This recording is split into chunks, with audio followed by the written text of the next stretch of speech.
তোহা ভাই সম্পর্কে আমার কিছু বলার নেই। সে বিএনপির একজন নিবেদিত কর্মী। আওয়ামী লীগ সরকার দ্বারা সে 17 বছর নির্যাতিত হয়েছে, আমি জানি। সে বিতাড়িত ছিল এই ঘর থেকে।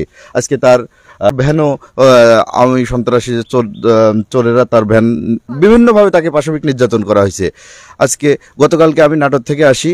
নাটোর থেকে আসার পর তার সাথে আমার কথা হয়েছিল, তার শারীরিক খোঁজ খবর আমি নিয়েছি এবং বলেছি আমরা সার্বিকভাবে যুবদলের পক্ষ থেকে বিএনপি নেতৃবৃন্দের পক্ষ থেকে তাকে চিকিৎসার জন্য সার্বিক হেল্প করব। কিন্তু রাত্রে যখন এই ঘটনা শুনি আমরা মর্মাহত, আমরা যুবদল মর্মাহত।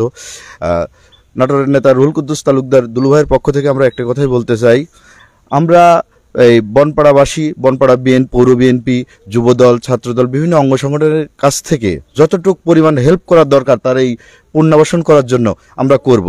আমাদের নেতা রুহুল কুদ্দুস তালুকদার দুলু ভাই একটি বিএনপির কর্মীকেও মানে অদ্যাহারে, অনাহারে এবং এই মানে আশ্রয়বিহীন থাকতে দিবে না, এটা তার প্রতিশ্রুতি। তো সেই প্রতিশ্রুতি থেকে আমরা তাদের সাথে যোগাযোগ করব। আমরা আশা করছি অচিরেই তার জন্য পুনর্বাসনের ব্যবস্থা করব এবং তার শারীরিক অবস্থা খারাপ, আপনারা হয়তো জানেন, তাকে চিকিৎসার ব্যবস্থা আমরা করব। ধন্যবাদ। বাড়ি পোড়ার পরিদর্শনে আমরা খোঁজ খবর নিতে এসে আমরা এখানে আমাদের পৌর বিএনপির নেতৃবৃন্দ এবং এলাকাবাসী সহযোগিতায় গতকাল রাত্রে আনুমানিক 10 ঘটিকার সময় যে অগ্নিসংযোগে তার বাড়িঘর পুড়ে গেছে এবং তার কিছু পশু ছিল, ছাগল, 3টা ছাগলও মারা গেছে। ঘর থেকে কিছু বাইর করতে পারে নাই, সেই পরিবেশটা ছিল না। তো এমত অবস্থায় আমরা ফায়ার সার্ভিসের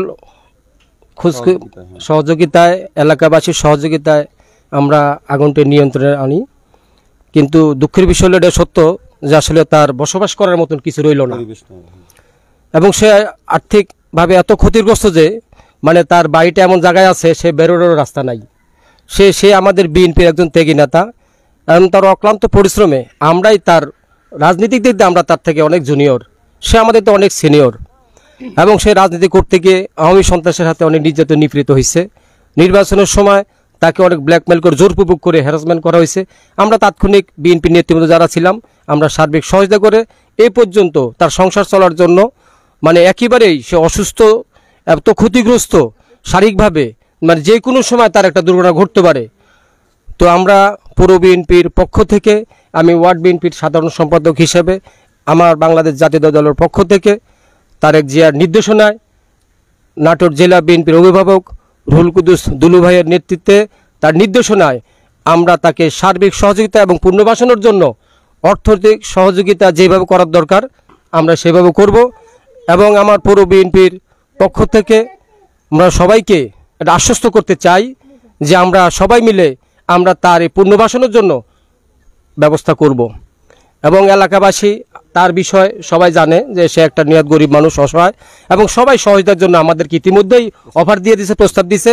আমরা সেটা সকল শ্রেণীর পেশাজীবী মানুষের কাছ থেকে সহযোগিতা নিয়ে অচিরে তার একটা পুনর্বাসনের ব্যবস্থা রাখবো, এই আশা ব্যক্ত রেখে আমার বক্তব্য শেষ করছি। আসসালামু আলাইকুম।